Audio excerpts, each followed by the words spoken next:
тебя все такое жалуется? После тебя вся кабина в банановых шкурках и огрызках.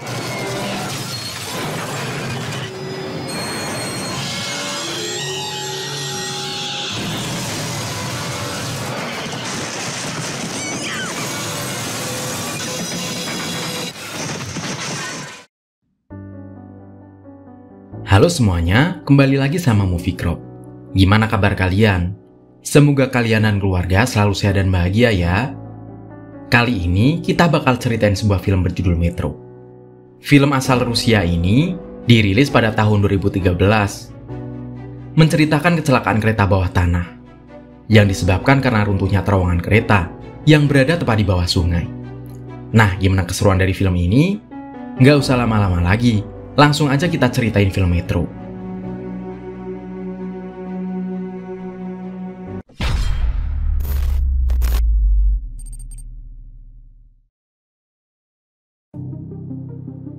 Di awal film ada seorang kakek petugas subway yang sedang memeriksa kondisi terowongan kereta bawah tanah. Tanpa diduga dia menemukan kebocoran pada dinding terowongan. Dengan segera, dia pun melaporkan masalah itu pada atasannya dan meminta untuk segera mengambil tindakan. Tetapi petugas itu tidak menanggapi serius pengaduan tersebut. Mereka beranggapan itu hanyalah kondensasi. Sementara di terowongan, air masih terus merembes. Di lain tempat, seorang wanita yang bernama Irina sedang berselingkuh dengan kekasihnya yang bernama Vlad, yang seorang pengusaha. Saat itu dia mendapat telepon dari suaminya, yang seorang dokter bedah bernama Andrei. Namun Irina tak mengangkat telepon suaminya. Vlad mencoba membujuk Irina untuk menceraikan suaminya dan membawa anak Irina yang bernama Kyusa.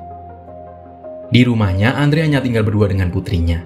Karena ibunya tak pernah pulang, sibuk dengan selingkuhannya. Andrei pun sebisa mungkin membuat alasan tentang keberadaan istrinya. Pagi itu, Andrei hendak mengantarkan putrinya untuk berangkat sekolah dengan mobil. Namun sialnya, mobil mereka terhadang mobil lain, sehingga mereka memutuskan naik kereta.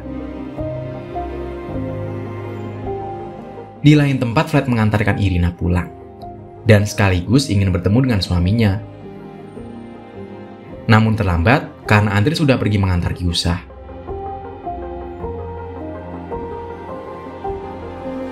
Vlad pergi ke kantor untuk bekerja. Namun sialnya jalanan macet parah. Karena sedang diburu waktu, dia pun meninggalkan mobilnya dan menuju stasiun untuk naik kereta. Kakek petugas subway tadi, sekarang dia sedang minum alkohol dengan teman wanitanya yang bernama Galina di tempat umum. Karena minum di tempat umum, mereka pun ditahan polisi. Tapi Galina melarikan diri dari polisi dan masuk ke kereta bawah tanah. Dan tokoh utama lainnya yang masuk ke kereta adalah seorang pemuda yang terlihat menyukai wanita yang baru saja dikenalnya. Laki-laki itu bernama Denis. Mereka semua masuk kereta, namun dengan gerbong yang berbeda. Tak ada yang sadar bahwa air sudah mulai memecah dinding, dan kereta pun berangkat. Masinis mengemudikan kereta sambil makan apel, sementara para penumpang saling berinteraksi menunggu kereta sampai ke tempat tujuan. Laki-laki tadi mencoba mendekati gadis yang tadi dia lihat dan menarik perhatiannya, namun wanita itu tidak terlihat tertarik padanya. Tetapi dengan caranya sendiri, dia berhasil membuat wanita itu tersenyum. Singkat cerita, kereta sampai pada bagian terowongan yang mengalami kebocoran. Masinis pun terlihat sangat kaget melihat air yang kini membanjiri terowongan. Dengan segera dia pun mengaktifkan rem darurat, membuat para penumpang terpental ke belakang, dan beberapa ada yang tewas seketika.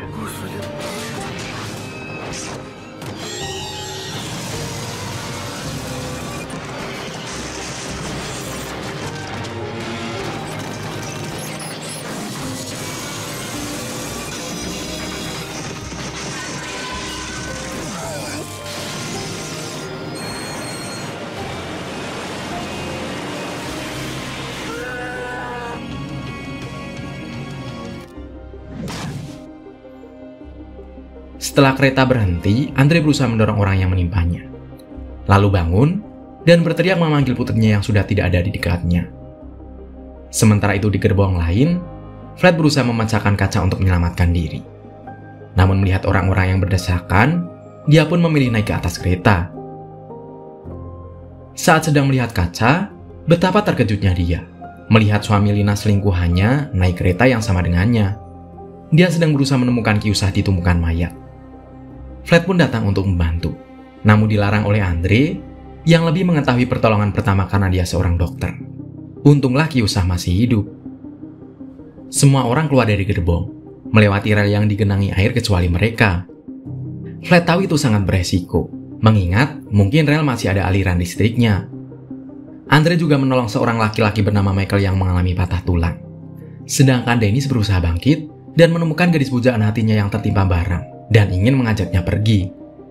Namun ternyata wanita itu mengidap asma, sehingga membutuhkan alat bantu pernapasan yang berada di tasnya yang hilang.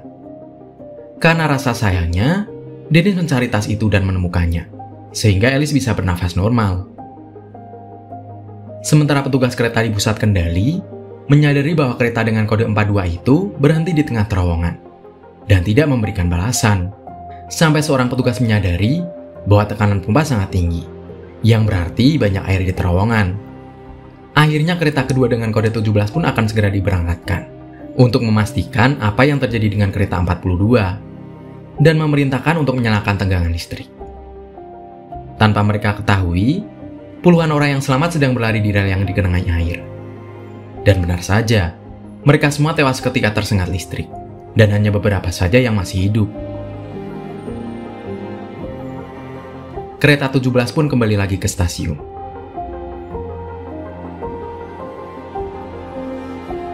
Sementara Irina yang sedang bekerja, belum mengetahui insiden yang terjadi pada kereta, yang membawa suami, anak, dan selingkuhannya, yang dia tahu bahwa anaknya sedang sekolah. Kembali lagi dengan rombongan Flat yang ingin keluar dari kereta. Sebelum itu Flat mengetes apakah air di terowongan dialiri listrik atau tidak, dengan cara menjatuhkan anjing. Setelah dirasa aman, mereka pun pergi. Dennis yang sedang berjalan di pinggir kereta tiba-tiba terhimpit kereta. Alice pun berusaha menariknya, namun hal itu terasa sia-sia. Sampai akhirnya Dennis menyuruhnya untuk meninggalkannya, karena dia akan segera mati terhimpit kereta. Namun Alice enggan untuk meninggalkannya begitu saja, karena Dennis sudah menyelamatkan hidupnya. Hingga akhirnya, Alice pun berhasil menariknya. Sementara di stasiun, terjadi kericuan karena orang-orang yang memaksa ingin naik kereta. Petugas meminta mereka untuk meninggalkan stasiun. Namun hal yang tak diduga terjadi. Korban kecelakaan yang selamat berhasil sampai stasiun dengan berjalan kaki. Dengan segera mereka dibawa untuk mendapatkan pertolongan. Dan stasiun itu secara resmi ditutup, sampai pemberitahuan lebih lanjut.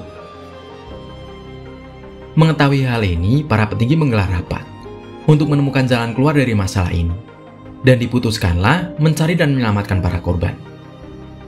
Andre dan yang lainnya sampai pada suatu gerbong, di mana mereka bertemu dengan seorang wanita yang masih hidup bernama Galina. Mereka membutuhkan ponsel, namun satu-satunya ponsel adalah milik Andre yang tidak terdapat jaringan.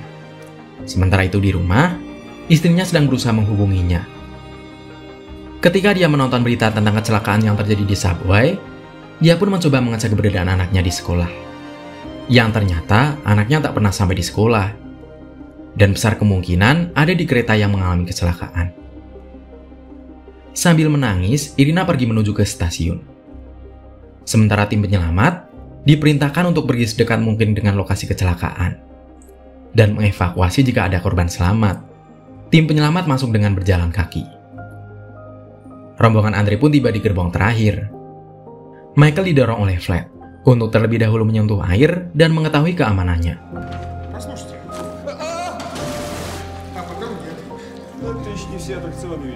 Setelah itu, mereka berjalan menyusuri terowongan yang digenangi air. Dan di saat itulah Dennis dan Alice memanggil dan bergabung dengan rombongan mereka.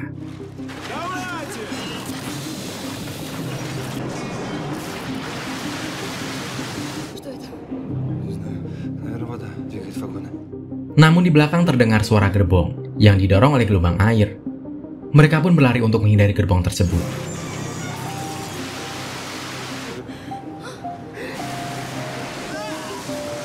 Mereka semua segera masuk lorong yang mengarah ke poros pemeliharaan. Namun Michael yang sangat ketakutan menolak untuk memasuki lorong, sehingga dia meninggal ketabrak gerbong.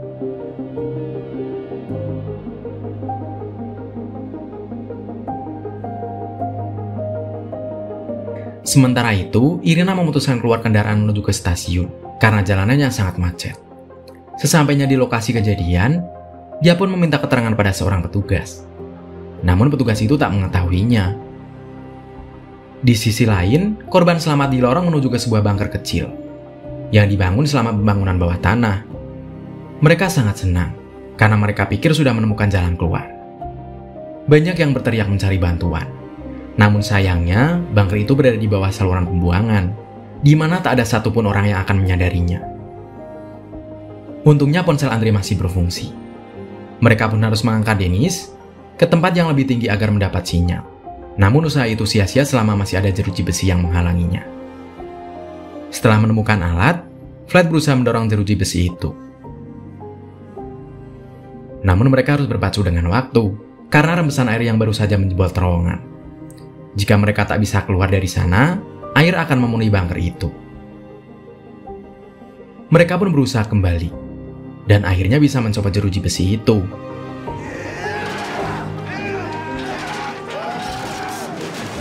Namun, walaupun sudah mencapai tempat tertinggi, mereka tak juga mendapat sinyal.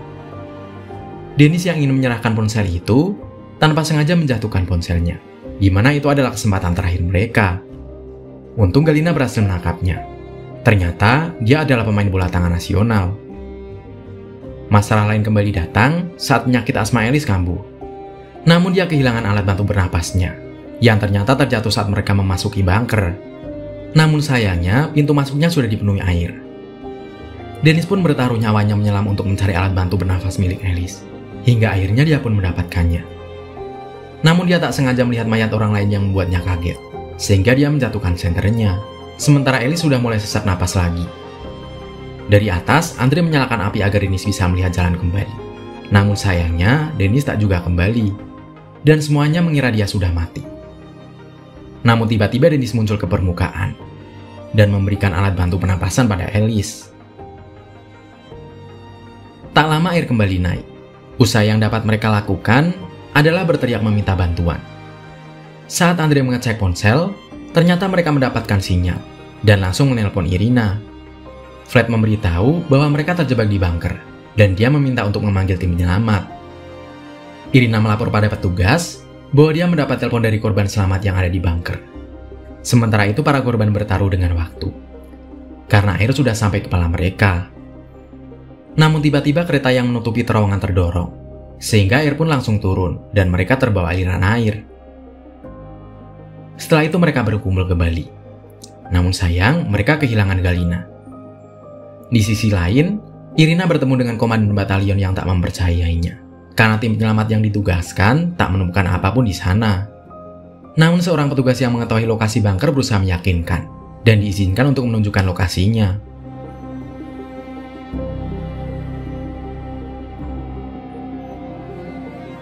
Akhirnya saluran air itu pun dibongkar. Namun penyelamat tak menemukan apapun di sana, karena para korban telah pergi. Irina pun menangis mendengar bahwa bunker sudah terbanjiri, karena dindingnya sudah basah dengan air. Para korban kembali berjalan menyusuri terowongan, dan kali ini mereka naik ke peron untuk beristirahat. Di sini terdapat konflik antara Andre dengan Flat, di mana Andre tak dapat menahan amarahnya lagi, mengetahui Flat adalah selingkuhan istrinya. Andre dan Flat berantem dan hampir tenggelam di air. Tanpa disangka tiba-tiba Galina muncul dan berteriak dengan sangat kencang. Teriakan itu didengar oleh tim penyelamat, yang dengan segera mencari sumber teriakan tersebut, hingga akhirnya tim penyelamat menemukan mereka yang sudah tergeletak pasrah. Namun tiba-tiba bangunan terowongan runtuh, dan menimbulkan dorongan air. Petugas penyelamat menghubungi anggota tim yang lain untuk menutup pintu air.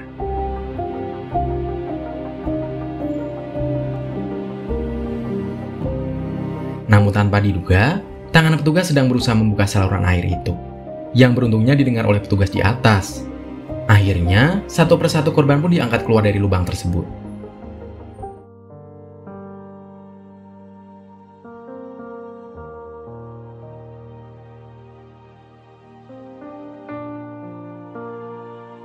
Kyusa pun memanggil ibunya, dan mereka pun saling berpelukan.